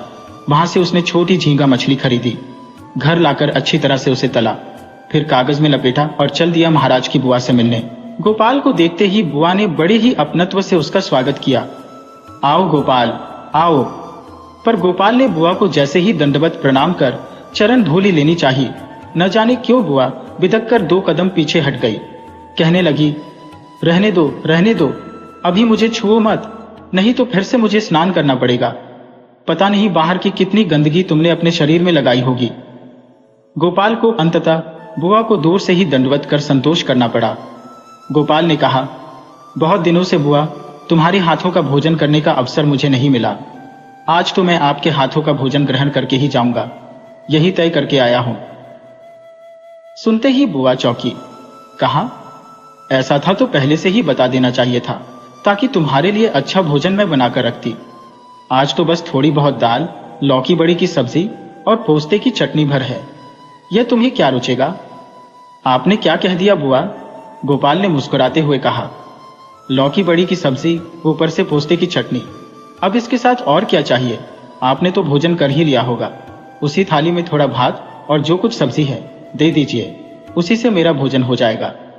बुआ जानती थी कि एक बार गोपाल जो ठान लेता है उसे पूरा करके ही छोड़ता है, अतः हार कर उनको उठना पड़ा। उसी झूठी थाली में उसने भोजन परोसकर गोपाल के सामने रख दिया और घर के अंदर चली गई। बुआ की अनुपस्थिति में गोपाल जो तला हुआ लाल लाल झींगा मछली लाया था उसे सब्जी में मिला दिया और ऊंचे स्वर में बुआ को आवाज लगाने लगा, बुआ, आपने तो लौकी में छोटा झींगा डालकर कमाल की सब्जी बनाई है, इसका तो कोई जवाब ही नहीं है, तो थोड़ा और दीजिए ना। लौकी की सब्जी में झींगा सुनते ही बुआ के तो कान खड़े हो गए। दौड़ी आई, आंखें बड़ी बड़ी कर बुआ ने कहा, पागल की तरह क्या बक रहे हो? हाँ बुआ, देखो तो, यह देखो। और गोपाल ने थाली से 2-4 लाल झींगा उठाकर बुआ को दिखा दिया, फिर भड़काया, खूब बढ़िया बना है तो। बुआ ने जैसे ही झींगे को साक्षात अपनी आंखों से देखा, वे मूर्छित होने को आई। उन्हें लगा उम्र की इस दहलीज पर कहीं आंखों को भ्रम तो नहीं हो रहा। लौकी में झींगा आया कहां से? बुआ को गोपाल को छूने मात्र से ही स्नान करना पड़ रहा था। वे ही बुआ अब आगे बढ़ाई। उन्होंने गोपाल के दोनों हाथ कसकर पकड़ लिए। अनुनय विनय के साथ बुआ ने गोपाल से कहा, बेटा गोपाल, इस झींगे लौकी की बात को गुप्त ही रखना, किसी से कहना मत, नहीं तो लज्जा से मैं तो किसी को मुंह ही न दिखा पाऊंगी। गोपाल का निशाना सही जगह लग चुका था। अब गोपाल ने अपनी करामात दिखाई, कहा, बुआ, ये क्या कह रही हो? आपने इतनी स्वादिष्ट सब्जी बनाई और इसे गुप्त रखना होगा, ये मुझसे नहीं हो सकेगा। मैं तो कल ही राजा के दरबार में जाकर इस स्वादिष्ट सब्जी के बारे में सबको बताऊंगा। ये सुनकर बुआ के होश उड़ गए। नहीं बेटा गोपाल, नहीं, ऐसा काम मत करना। तुम मेरे प्रिय बेटे के समान हो, मैं तुमसे हाथ जोड़कर अनुरोध करती हूँ। गोपाल और कठोर हो गया, मुख चढ़ाकर बोला, मुझे क्षमा करना बुआ, ऐसा अनुरोध मुझसे मत कीजिए। मैं महाराज से कभी झूठ नहीं बोल सकता। तुम कर सकोगे बेटा, कर सकोगे। बुआ ने गोपाल को मनाने की कोशिश नहीं छोड़ी। मैं तुम्हारे लड़कों को मिठाई खाने के लिए 10 रुपये देती हूँ। पर गोपाल सहज ही मानने वाला व्यक्ति नहीं था, अतः बुआ के हर अनुरोध पर वह अपना सिर न में हिलाता रहा। बात न फैले, इस डर से बुआ गोपाल के सामने अपनी गांठ ढीली करती चली गई। इस प्रकार जब धनराशि 55 रुपये पर पहुंच गई, तब जाकर गोपाल ने अपना मुंह बंद रखने पर सहमति जता दी। बुआ से रुपये लिए, दंडवत प्रणाम किया और बड़ी खुशी खुशी मन से अपने घर लौट आया। अगले दिन वह महाराज के पास पहुंचा। राजा से एकांत में मिलकर उसने बुआ से पैसे निकलवाने की पूरी कथा विस्तार से सुनाई और महाराज से 110 रुपये ले लिए। फिर वह बाजार पहुंचा, जहां उसने एक लौकी, छोटी झींगा मछली और पोस्ता खरीदा। घर आकर स्वादिष्ट भोजन बनाने के लिए सब सामग्री पत्नी के हवाले की और स्नान करने ठाट से पोखर की ओर चल पड़ा। कहानी रंक से राजा। एक दिन महाराज कृष्णदेव राय अपने दरबार में बैठे थे। राजकाज का काम संपन्न हो चुका था। उस दिन महाराज बहुत खुश, दरबारी भी महाराज की खुश मिजाजी भांपकर अपने अपने आस पर विराजमान थे। महाराज ने अचानक दरबारियों से सवाल किया, बादल क्या करता है? दरबारियों ने एक स्वर में कहा, पानी बरसाता है। महाराज ने फिर पूछा, बादल कैसे बनता है? पानी जब गर्म होता है तब वह भाप में बदल जाता है और वही भाप आकाश में जाकर बादल बन जाती है। दरबारियों ने फिर एक स्वर में जवाब दिया। महाराज इसी तरह कुछ कुछ पूछते रहे और सभी दरबारी उसका जवाब देते रहे। इस बतकही के दौरान महाराज ने अचानक पूछा, यह दुनिया किसने बनाई? दरबारियों ने जवाब दिया, भगवान ने। महाराज ने फिर पूछा, भगवान क्या करते हैं? इस प्रश्न के साथ ही दरबार में सन्नाटा छा गया। महाराज कृष्णदेव कुछ देर तक दरबारियों को देखते रहे, लेकिन जब कोई भी दरबारी कुछ नहीं बोला, तब उन्होंने दरबारियों को प्रेरित करते हुए कहा, भाई, आप सभी इतने विद्वान हैं, कोई तो कुछ बोलिए। इसके बाद भगवान के कार्य को लेकर दरबारियों में बहस सी होने लगी। किसी ने भगवान को दुनिया के कार्य व्यापार चलाने वाला बताया, तो किसी ने कहा कि आदमी के कामकाज में भगवान कोई दखल नहीं देते। भगवान के कार्य के बारे में जैसे ही कोई दरबारी अपनी कोई युक्ति देता, वैसे ही दूसरा दरबारी अपने तर्क से उस युक्ति को गलत ठहरा देता। दरबार में देर तक बहस होती रही, कोई नतीजा नहीं निकला। इसी बीच दरबार में गोपाल भांड आया। दरबार में आकर वह अपने आसन पर बैठा और चुपचाप दरबारियों में चल रही बहस को सुनता रहा। महाराज जब किसी भी दरबारी की बात से सहमत नहीं हो पाए, तब उन्होंने गोपाल भांड से कहा, गोपाल, अब तुम ही बताओ कि भगवान क्या करते हैं। गोपाल ने मुस्कुराते हुए कहा, महाराज, इस प्रश्न का उत्तर तो मैं जरूर दूंगा, मगर उत्तर पाने के लिए मुझे आप अपना राजसी लिबास धारण करने तथा राज सिंहासन पर बैठने की इजाजत दें। इसके साथ ही आप मेरे वस्त्र पहनकर मेरे आसन पर बैठिए। इसके बिना इस प्रश्न का उत्तर देना कठिन है। महाराज कृष्णदेव गोपाल भांड की तीक्ष्ण बुद्धि के कायल थे। उन्होंने इतना तो समझ ही लिया कि गोपाल इन दरबारियों से अलग किस्म की कोई बात बताने जा रहा है। इसलिए उत्सुकतावश उन्होंने वैसा ही किया जैसा गोपाल ने कहा था। गोपाल राजसी लिबास पहनकर राज सिंहासन पर बैठ गया और महाराज कृष्णदेव गोपाल के साधारण लिबास में उसके आसन पर जाकर बैठ गए। राज सिंहासन पर बैठने के बाद गोपाल ने राजा कृष्णदेव तथा दरबारियों से कहा, अब तक आप में से किसी ने भगवान के कार्य के बारे में सही उत्तर नहीं दिया। मैं आपको बताता हूं कि भगवान क्या करता है। इतना कहने के बाद गोपाल भांड कुछ देर के लिए चुप हो गया। फिर उसने दरबारियों से कहा, एक बार आप मुझे देखें और एक बार महाराज को, और ये बताएं कि आप क्या समझे। दरबारी कुछ समझ नहीं पा रहे थे कि राज सिंहासन पर बैठा गोपाल भांड उन्हें क्या समझाना चाहता है। उन्होंने एक बार गोपाल भांड को देखा और फिर महाराज कृष्णदेव को। उन्हें फिर भी कुछ समझ में नहीं आया। उन्हें शांत देखकर गोपाल भांड ने उनसे पूछा, क्या आप लोगों की समझ में आया कि भगवान क्या करते हैं? दरबारियों ने फिर कहा, नहीं। गोपाल भांड ने पूछा, महाराज, और मुझको देखकर भी आप कुछ नहीं समझ पाए कि भगवान क्या करते हैं? दरबारियों ने जवाब दिया, नहीं। महाराज कृष्णदेव उतावले हो रहे थे। उन्होंने गोपाल भांड से कहा, गोपाल, अब पहेलियां मत बुझाओ और साफ साफ बताओ कि भगवान क्या करते हैं। तब गोपाल ने विनम्रता से कहा, भगवान ही वह शक्ति है जो राजा को रंक और रंक को राजा बना दे। इसी के कारण भगवान को सर्वशक्तिमान कहा जाता है। गोपाल का उत्तर सुनकर दरबारी वाह वाह कर उठे और महाराज कृष्णदेव ने प्रसन्न होकर गोपाल भांड को गले से लगा लिया। कहानी, रास्ते का पत्थर। जब गोपाल भांड ने महाराज कृष्णचंद्र को सिखलाया प्रजावत्सलता का पाठ, और वह भी सरोवर किनारे पड़े पत्थर की मदद से। एक दिन महाराज कृष्णचंद्र ने सुबह सुबह गोपाल भांड को अपने महल में बुलाकर कहा, गोपाल, आज मुझे सरोवर में स्नान करने की इच्छा हो रही है। मैं सामान्य औपचारिकताओं से मुक्त होकर एक सामान्य व्यक्ति की तरह जल क्रीड़ा करना चाहता हूँ। मेरी इच्छा है कि मैं तैरकर सरोवर के मध्य तक जाऊं और वहां से रक्त कमल के कुछ पुष्प स्वयं तोड़ लाऊं। ऐसा करो, तुम स्वयं जाओ और देखकर आओ कि इस समय सरोवर के आसपास कितने आदमी हैं। गोपाल सुबह सुबह बुलाए जाने से खींचा हुआ था। उसने महाराज की बातें सुनी और बिना कुछ बोले सरोवर की ओर चल पड़ा। थोड़ी ही देर में वह सरोवर के पास पहुंच गया। उस समय स्नान करने के लिए अनेक आदमी सरोवर की ओर जा रहे थे। गोपाल उन लोगों को देर तक देखता रहा। फिर वहां से लौटकर महाराज के समक्ष उपस्थित हुआ। महाराज कृष्णचंद्र ने गोपाल को देखते ही पूछा, कहो गोपाल, सब कुछ देखा है, सरोवर में स्नान के लिए मैं निकल सकता हूं या नहीं? गोपाल ने धैर्यपूर्वक उत्तर दिया, महाराज, आपने मुझे यह देखकर आने को कहा था कि सरोवर के पास कितने आदमी हैं। मैं देख आया हूं, वहां सिर्फ एक आदमी है। गोपाल के उत्तर से महाराज प्रसन्न हुए। उन्होंने कहा, तब ठीक है गोपाल, तुम भी चलो, थोड़ी जल क्रीड़ा कराएं। गोपाल के साथ महाराज सरोवर की ओर चल पड़े।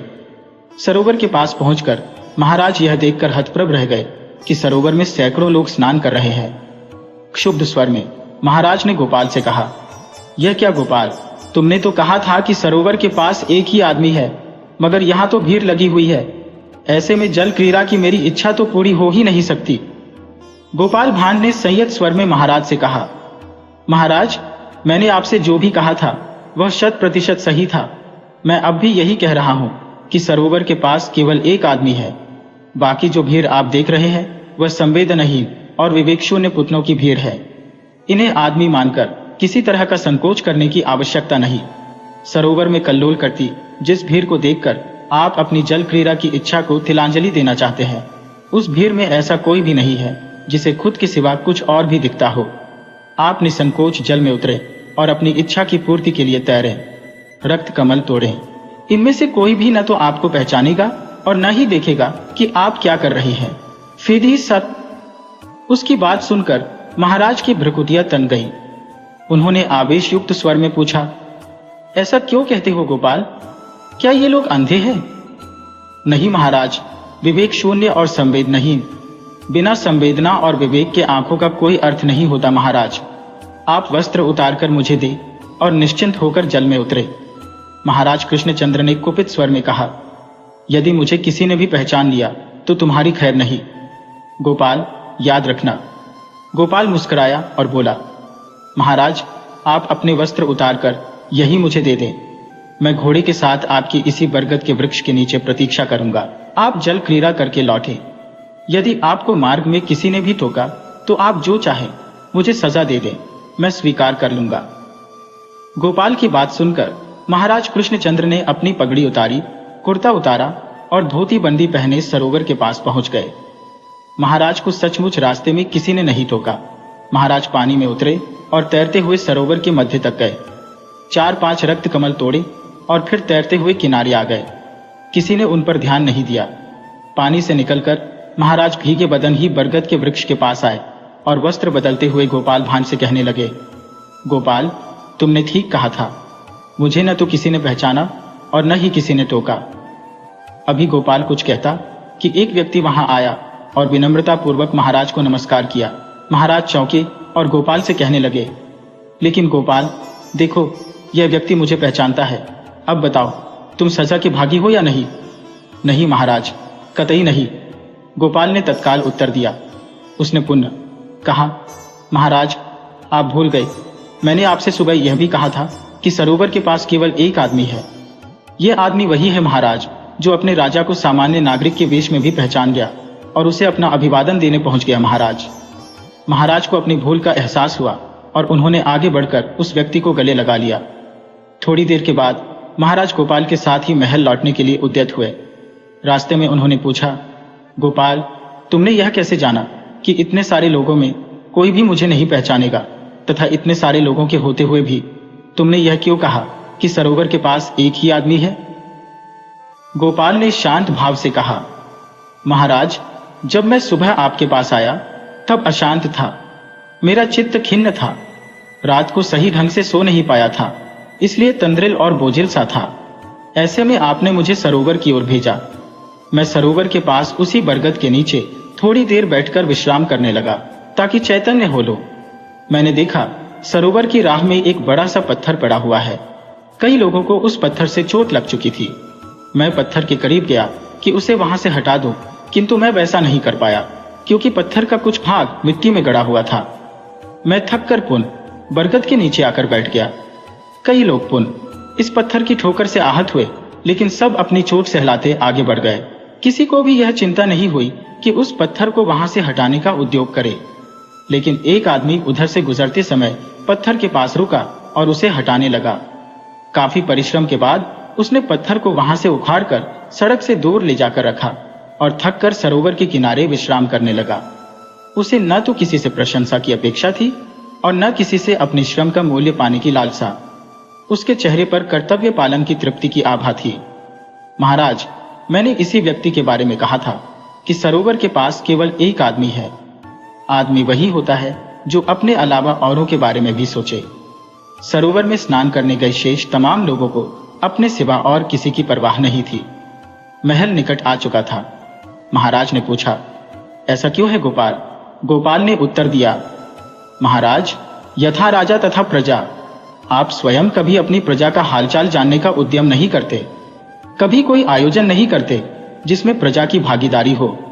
ऐसी प्रजा का ऐसा ही एकांगी विकास होता है। इसलिए यदि ऐसा है तो किम आश्चर्यम। महाराज को गोपाल की बात समझ में आ गई। इसके बाद महाराज कृष्णचंद्र ने महीने में एक बार खुला दरबार लगाना शुरू कर दिया, जिसमें अपनी समस्याओं से महाराज को अवगत कराने की सुविधा प्रजा को मिल गई। महाराज स्वयं भी प्रजा का हालचाल जानने के लिए प्राय रात्रि भ्रमण पर निकलने लगे। इस सब का नतीजा हुआ कि देखते देखते कुछ दिनों में ही कृष्णनगर में सामाजिक समरसता का संचार होने लगा। कहानी वंशी वादक गोपाल। महाराज कृष्णचंद्र राय के दरबार में स्थान पाने के बाद गोपाल भान की प्रसिद्धि कृष्णनगर में फैल गई। उससे मिलने के लिए प्रायः तरह तरह के लोग आने लगे। ऐसे लोगों में महत्वाकांक्षी भी होते और जिज्ञासु भी। उसे भी लोगों से मिलना जुलना पसंद था। लोगों से मिलने जुलने से नई जानकारियां उसे मिलती रहती थी। कभी कभी लोग उसे अपनी कोई समस्या भी बताते और वह उस समस्या का हल उन्हें सुझा देता। इस तरह उसकी प्रसिद्धि कृष्णनगर के बाहर भी पहुंचने लगी। महाराज कृष्णचंद्र तक भी उसकी प्रसिद्धि की चर्चा पहुंची। महाराज यह जानकर प्रसन्न हुए कि उनके दरबार का एक आदमी राज्य के बाहर भी अपने बुद्धि कौशल के कारण जाना जाता है। एक दिन दरबार समाप्त होने के बाद महाराज कृष्णचंद्र ने उससे अपने साथ भ्रमण के लिए चलने को कहा। इनकार का कोई कारण नहीं था। दोनों ही घोड़े पर बैठकर धीरे धीरे घोड़ा दौड़ाते हुए कृष्णनगर के मुख्य मार्गों से गुजरते रहे। महाराज ने अचानक अपना घोड़ा कृष्णनगर से बाहर जाने की राह की ओर घुमा दिया। यह वही सड़क थी जो कृष्णनगर से मुर्शिदाबाद की ओर जाती थी। मुर्शिदाबाद से जुड़ी कई रोचक स्मृतियां महाराज कृष्णचंद्र के मस्तिष्क में थी और कई अविस्मरणीय स्मृतियां गोपाल भान के मस्तिष्क में। चलते चलते दोनों कृष्णनगर के सीमांत क्षेत्र में प्रवेश कर गए। यहाँ मनोरम हरियाली थी, खुला वातावरण था, आकर्षक सरोवर था जिसमें कमल पुष्प खिले हुए थे। भीनी भीनी सुगंध के साथ मंथर समीर दोनों के दिलो दिमाग में ताजगी भर रहा था। सरोवर के पास ही एक छोटा सा मंदिर था जहां से वंशी की मधुर ध्वनि उन दोनों तक पहुंच रही थी। महाराज वंशी की धुन को सुनकर चकित रह गए। अरे, ये कैसी स्वप्निल अनुभूति से भर रहा हूं मैं। शायद यही प्रकृति का चमत्कार है। शाम ढल रही है। संपूर्ण आकाश रक्तवर्णी हो उठा है। चिड़िया चहचहाते हुए अपने घोंसलों की ओर लौट रही है। डूबते सूरज की रक्तवर्णी किरणों से कमल दल रक्ताभ हो रहे हैं, मानो प्रेमी के स्पर्श से किसी गोरी नवयौवना के मुखड़े पर शर्म की लाली दौड़ गई हो। ऐसे में यह वंशी की तान। मंत्रमुग्ध से महाराज वहां की प्राकृतिक छटा निहारने में खोए रहे। सूर्यास्त के बाद शाम का रंग बदला। चारों ओर सुरमई अंधेरा फैलने लगा। गोपाल भान ने देखा कि यदि महाराज इसी तरह अपनी तन्मयता में डूबे रहे तो रात गहरा जाएगी। इस सुनसान में देर तक रुके रहना उचित नहीं है। जंगल का सिलसिला 1-1.5 मील की दूरी पर आरंभ हो जाएगा। चोर उचचकों और जंगली जानवरों को निशाचर कहा गया है। रात गहराने पर उनकी ताकत बढ़ती है। क्या पता उनमें से कोई इधर का ही रुख कर ले। अभी गोपाल भान महाराज को वापसी के लिए कहने की सोच ही रहा था कि वंशी की तान एक ऊंचाई तक जाकर समाप्त हो गई। महाराज की तंद्रा टोकी। बोले, ओह, संगीत में कितना रस है। मन श्रांत और बोझिल था, इसीलिए भ्रमण के लिए निकला था कि मेरी मानसिक श्रांति समाप्त हो जाए। अच्छा हुआ कि मैं इस ओर आ गया। मेरे राज्य में इतना अच्छा वंशी बजाने वाला कोई है, इस बात का ज्ञान मुझे नहीं था। इधर नहीं आया होता तो यह ज्ञान कदापि नहीं होता। महाराज अभी भी संगीत की स्वर लहरियों में खोए हुए थे। उन्हें रात हो जाना भान कराने के उद्देश्य से तत्क्षण ही गोपाल भांड ने कहा, महाराज, सूरज डूब चुका है और रात गहरा रही है। अभी तो हम लोग कृष्णनगर की राह चलें, रास्ते में बात भी होती रहेगी। महाराज की मानो चेतना लौटी। समय का भान हुआ। उन्होंने अपना घोड़ा मोड़ लिया और कृष्णनगर की ओर लौट पड़े। महाराज के घोड़े के बदल में गोपाल भांडा भी अपना घोड़ा ले आया। महाराज ने उससे कहा, गोपाल, इस सुरम्य वातावरण में मंद मंथर समीर के साथ वंशी की सुरीली तान ने मुझे जैसे सम्मोहित कर लिया था। मैं अभी भी संगीत की उन लहरियों से अपनी शिराएं झंकृत होती अनुभव कर रहा हूं। संगीत का ऐसा प्रभाव मैंने कभी नहीं जाना था। हाँ महाराज, गोपाल ने कहा, मैं तो बचपन से ही संगीत प्रेमी रहा हूं। आप जानते हैं महाराज, उस रमणीय स्थल पर गुरुदेव हरिना वह छोटा सा मंदिर बनवा रखा है। वे वहीं रहते हैं और कुछ शिष्यों को संगीत की शिक्षा देते हैं, परंपरागत संगीत की। वे वंशी बजा सकते हैं तो वीणा और सितार भी। तबला, ढोल और मृदंग पर भी उनकी उंगलियां जादू का सा प्रभाव पैदा करती हैं। अरे, तुम पहले से इस स्थान के बारे में जानते हो? महाराज ने विस्मय से पूछा और घोड़े की लगाम खींच ली। घोड़ा हठात रुक गया। गोपाल ने कहा, हाँ महाराज, मैं बचपन से इस स्थान को जानता हूं, मगर आपने घोड़ा क्यों रोक लिया? चलते रहिए, रात गहरा चुकी है और महल तक पहुंचने में अभी समय लगेगा। महाराज ने घोड़े को एड़ लगाई। घोड़ा फिर मंद गति से चलने लगा। तो तुम बचपन से इस स्थान के बारे में जानते हो, मगर तुमने कभी मुझे बताया ही नहीं। कहानी समोसे की। इन दिनों महाराज कृष्णचंद्र को बात बेबात गुस्सा क्यों आता है? राज दरबार में लाख टके का प्रश्न था। प्रजा भी डरी हुई थी कि कहीं उन्हें महाराज का कोप भाजन न बनना पड़े। महाराज के गुस्से आगे सबकी बोलती बंद हो गई थी। उन दिनों किसी कारण सुबह सुबह दरबार लग रहा था। महाराज और दरबारी सुबह का नाश्ता दरबार में ही कर रहे थे। एक सुबह महाराज ने राज हलवाई को कहलवा भेजा कि उन्हें गर्मा गर्म फुलको लूची, मैदे की पतली पूरी और आलू दम चाहिए। हलवाई ने बड़े ही यत्न से पूरी और आलू दम बनाकर दरबार में भेजा, लेकिन महाराज ने यह कहकर लौटा दिया कि पूरी ठंडी पड़ गई है। अब तो हलवाई इतना डरा कि काटो तो खून नहीं। दोबारा तिबारा भेजा, लेकिन वही शिकायत। अब हलवाई ने महाराज को प्रसन्न करने की योजना निकाली। उसे स्मरण हो आया कि महाराज तो मिष्ठान्न पसंद करते हैं, क्यों न उन्हें मिष्ठान्न बनाकर भेजी जाए, क्योंकि मिष्ठान्न तो गर्म खाने का नियम ही नहीं है। उसने दरबार में अनुमति पाने के लिए संदेश भेजा, लेकिन महाराज को पसंद होने पर भी वे मिष्ठान्न नहीं खा सकते थे। उन दिनों वे मधुमेह की बीमारी से ग्रस्त थे। राज चिकित्सक ने मीठा खाने से मना कर दिया था। क्या मजाक बना रखा है हलवाई ने। वह राजाज्ञा का उल्लंघन कर रहा है। वह अपना नियम हम पर लादना चाहता है। महाराज ने तुरंत उसे सूली पर चढ़ाने का आदेश दे दिया। अब तो राज हलवाई के जान के ही लाने पड़ गए। उसने राजा से विनती की कि उसे क्षमा कर दिया जाए। बहुत गिड़गिड़ाने पर राजा ने उसकी मृत्यु की सजा को बदलकर देश निकाले की सजा दे दी। उसे 3 रात का समय दिया गया। 3 रात के अंदर ही परिवार सहित उसे राज्य छोड़कर जाना होगा। फिर ऐसा हुआ कि हलवाई की पत्नी ने राजा के पास प्रार्थना भेजी कि देश त्यागने से पहले उसे महाराज से मिलने का एक अवसर दिया जाए। 2 रातें बीत गईं। तीसरे दिन हलवाई की पत्नी ने जाकर महाराज के चरण छुए। किस कारण मुझसे मिलने आई हो? राजा ने क्रोध में पूछा। महाराज, आज्ञा हो तो एक बात कहो। हलवाई की पत्नी ने गिराते हुए विनती की। उन्होंने आज्ञा दे दी। महाराज, मैं इस प्रकार पूरी और आलू दम बना सकती हो कि आधा घंटा बाद खाने पर भी वह गर्म ही रहेगा। साथ ही यह सावधानी बरतने की बात है कि उसे जरा संभल कर खाया जाए, क्योंकि अधिक गर्म मुंह में डालने पर जीभ जलने का डर है। हलवाई ने आत्मविश्वास से भरकर कहा। महाराज कृष्णचंद्र को कुछ आश्चर्य हुआ। उन्होंने दरबार के विशेष सदस्य गोपाल की ओर मुड़कर देखा। गोपाल ने कुछ न कहकर केवल सिर हिला दिया। इसका अर्थ यह था कि हलवाई को एक अवसर देकर देखना चाहिए कि वह कौन सा गुल खिलाती है। महाराज ने आज्ञा दे दी।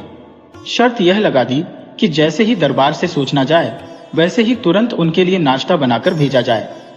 जो आज्ञा महाराज, आशा है कि मैं आपको अवश्य संतुष्ट कर पाऊंगी। यह कहकर वह फिर एक बार महाराज के चरण छूकर सीधे रसोई की ओर चली गई। गोपाल ने केवल मुस्कुराकर मंत्री की ओर देखा। सबसे पहले मैं छपकर देखूंगा कि वह खाद्य सामग्री महाराज के खाने योग्य है भी या नहीं। मंत्री जी ने गोपाल की चुप्पी को आड़े हाथों लेते हुए कहा। इस बार भी गोपाल चुप ही रहे। गोपाल की चुप्पी को मंत्री अपनी हेथी समझने लगा। वह मिर्च मसाले सा झलकर दांत किटकिटाता रहा और गोपाल मुस्कुराता रहा। हलवाई ने राजा के रसोइये को बुला भेजा और मैदा सान कर उससे पतली और छोटी पुड़िया बेलने को कहा। हलवाई तो इतना डरा हुआ था कि उसके हाथ पैर सुन्न पड़ने की परिस्थिति आ गई। अब हलवाई ने आलू दम कुछ सूखा हुआ सा बनाया। फिर उसने उन्हीं बेली गई कच्ची पुड़ियों में आलू दम के पूर भर भर कर बड़े बड़े पान के बीरे जैसी बढ़िया बनाने लगी। वे बढ़िया सम बाहु त्रिभुज सी तिकोनी मोटी मोटी दिख रही थी। रसोईया भी कम डरा हुआ न था। वह भी कांपने लगा था, यह सोचकर कि न जाने आगे क्या हो। हलवाई को तो हलवाई का साहस देखकर चक्कर आने लगे थे। अब रसोईया और हलवाई जितना डरे, हलवाई उतना ही उनका मजाक बनाए। उसे पूरा विश्वास था कि वह अवश्य सफल होगी। राजा जी की आज्ञा आते ही हलवाई ने पहले समबाहु त्रिभुज की आकृति वाले पान के बेरेनुमा आलू दम भरे हुए पुड़ियों को खौलते घी में डाल दिया। छनन छन छनन छन पूड़ी की बड़ी बड़ी तिकोनी बढ़िया अपनी नाच दिखाने लगी। वे जितनी बड़ी बनी थी उससे भी बड़ी मोटी मोटी बन गई। यह देख हलवाई और रसोईया दोनों के चेहरों पर प्रसन्नता की रेखाएं खींच गईं। हलवाई ने वैसे ही 10 बेरेनुमा पुड़िया बना डाली। अब महाराज के सामने उन्हें परोसना था। हलवाई और रसोइये ने पहले ही इनकार कर दिया कि वे इस कार्य में सहयोग नहीं कर सकते। एक बड़ी सी थाली में उन्हें सजाकर हलवाई स्वयं ही दरबार में ले गई। महाराज ने जब उन्हें देखा तो उनकी आंखें फटी की फटी रह गई। इनका नाम क्या है? खाने से पहले इनके नाम भी तो जान लो। महाराज ने मुस्कुराकर पूछा। इनके नाम संभुजा है। इसे धीरे धीरे मजे से चबा चबा कर पूरा स्वाद लेते हुए खाएं। कदापि एक ही बार में मुंह में न डालें, नहीं तो जीभ जल जाएगी।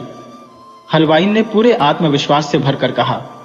नियमानुसार पहले मंत्री जी को छकना था।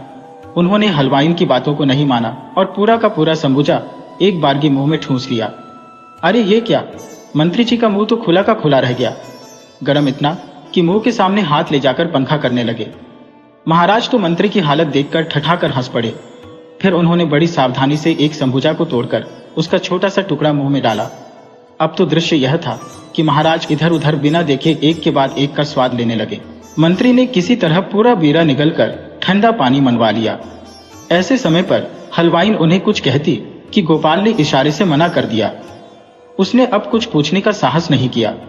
दरबारियों की आंखें एक बार महाराज की ओर घूम जाती तो दूसरी बार साहसी हलवाई की ओर। महाराज ने खा खा कर कुछ भी न कहा। उन्होंने केवल यह किया कि अपने गले से मोतियों की 3-3 लड़ियां निकाली और हलवाई के गले में डाल दी। तब तक राज रसोई तक सूचना पहुंच गई कि महाराज बहुत प्रसन्न है। हलवाई और 50 संबुजा छान कर ले आई। संबुजा खाने का जो दौर चला तो गोपाल जीभ लपेट लपेट कर मुंह बना बनाकर संबुजा खाने लगा। उधर मंत्री जी का लाल पीला चेहरा देखने लायक था। वे केवल सबको आंखें फाड़ फाड़ कर देखने लगे। इस पर इधर मंत्री जी की जगह हंसाई खूब होने लगी तो उधर हलवाई की बड़ाई के पुल बांधे जाने लगे। महाराज ने उसे राज रसोई में मुख्य रसोइये की नौकरी दे दी, साथ ही दंड भी वापस ले लिया। महाराज कोई 6 माह तक लगातार इस संबुजा का आनंद लेते रहे। इन दिनों शाम होते ही महाराज के होठों पर हंसी खेलने लगती थी। दरबार में शांति विराजने लगी। जनता ने चैन की सांस ली।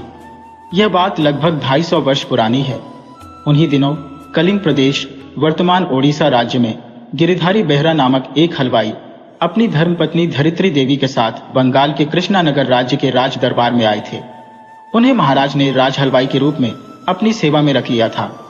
गोपाल ने भी धरित्री देवी का लोहा मान लिया। उसने भी धरित्री देवी के सम्मान में बड़ाई के पुल बांध दिए। हलवाई की संबुजा ही बाद में चलकर समोसा या सिंघाड़ा नाम से प्रसिद्ध हो गया। लेकिन यह दुख की बात है कि धरित्री देवी का नाम काल के गाल में समा गया, जबकि हमारे गाल में अगर सिंघाड़ा या समोसा हो तो क्या कहने। अब आपसे यह पूछा जाए कि समोसे की मां या आविष्कारक कौन है, तो आपका उत्तर क्या होगा? कहानी 4 मूर्ख। एक दिन राजा कृष्णचंद्र के मन में एक बात आई कि इस संसार में मूर्खों का ठिकाना नहीं है, परंतु मैं 4 मूर्ख देखना चाहता हूं। एल राजा ने गोपाल भान से कहा कि इस ढंग के 4 मूर्ख तलाश करो कि जिनके जोड़ के दूसरे न मिले। एल गोपाल भान ने कहा कि जो आज्ञा राजन ढूंढने वालों को क्या नहीं मिल सकता है। एल केवल सच्ची लगन होनी चाहिए। एल कुछ दूर जाने के बाद गोपाल भान को एक आदमी दिखाई दिया। एल जो थाली में पान का एक जोड़ा बीड़ी मिठाई लिए बड़े उत्साह से नगर की तरफ जल्दी जल्दी भागा जा रहा था। एल गोपाल ने उस आदमी से पूछा कि क्यों साहब, ये सब सामान कहाँ लिए जा रहे हो? आपके पैर खुशी के मारे जमीन पर नहीं पड़ रहे हैं। आपकी खुशी के इस कारण को जानने की मुझे बड़ी इच्छा है, इसलिए थोड़ा कष्ट करके बतलाते जाइए। उस आदमी ने बातें टालने की कोशिश की, क्योंकि वह अपने नियत स्थान पर जल्दी पहुंचना चाहता था। परंतु गोपाल ने उसे बार बार आग्रह किया। तब वह व्यक्ति बोला, यद्यपि मुझे विलंब हो रहा है, फिर भी आपके इतना आग्रह करने के कारण बता देना भी जरूरी है। एल मेरी पत्नी ने एक दूसरा पति रख लिया है। एल दोनों की आज शादी है, इसलिए उसके निमंत्रण पर जा रहा हूं। एल गोपाल ने सोचा, इसके जैसा मूर्ख और कहां मिलेगा। अतः उसने अपना परिचय देकर उसे रोक लिया और कहा, तुम्हें राजा के दरबार में चलना होगा, तभी तुम निमंत्रण में जा सकते हो। वह राजा के दरबार का नाम सुनकर डर गया, लेकिन लाचार होकर गोपाल के साथ हो लिया। एल गोपाल उसको लेकर आगे बढ़ा। एल दैवयोग से रास्ते में एक घोड़ी सवार मिला। एल वह स्वयं तो घोड़ी पर सवार था, परंतु उसके सिर पर एक बड़ा गट्ठर रखा हुआ था। एल गोपाल ने उस आदमी से पूछा, क्यों भाई, ये क्या मामला है? अपने सिर का भार आप अपनी घोड़ी पर लादकर क्यों नहीं ले जा रहे हैं? उस आदमी ने उत्तर दिया, भैया मेरी घोड़ी गर्भवती है। इस अवस्था में अधिक बोझ गट्ठर मैंने अपने सिर पर रख लिया है। एल यह मुझे ढो रही है, इतना ही क्या कम है? गोपाल ने उसे भी अपने साथ ले लिया। अब दोनों व्यक्तियों को अपने साथ लेकर राजा के पास पहुंचा और राजा को निवेदित किया, ये चारों मूर्ख आपके सामने हैं। एल राजा ने कहा, ये तो केवल 2 ही हैं, एल अन्य दो मूर्ख कहाँ हैं? गोपाल तपाक से बोला। तीसरा, मूर्ख स्वयं हुजूर है, जिसे ऐसे मूर्खों को देखने की इच्छा हुई। और चौथा, मूर्ख मैं हूं, जो इन्हें ढूंढकर आपके पास लाया हूं। एल राजा कृष्णचंद्र को गोपाल के विनोदयुक्त शब्दों ने प्रसन्नता प्रदान की, और जब सबने उन दोनों मूर्खों के बारे में कहानी सुनी तो पेट पकड़कर हंसने लगे। वीडियो अच्छी लगी हो तो इसे लाइक करें और ऐसी ही मजेदार कहानियों के लिए चैनल को सब्सक्राइब करें और बेल आइकन दबाएं। ज़्यादा से ज़्यादा अपने दोस्तों को शेयर करें। धन्यवाद।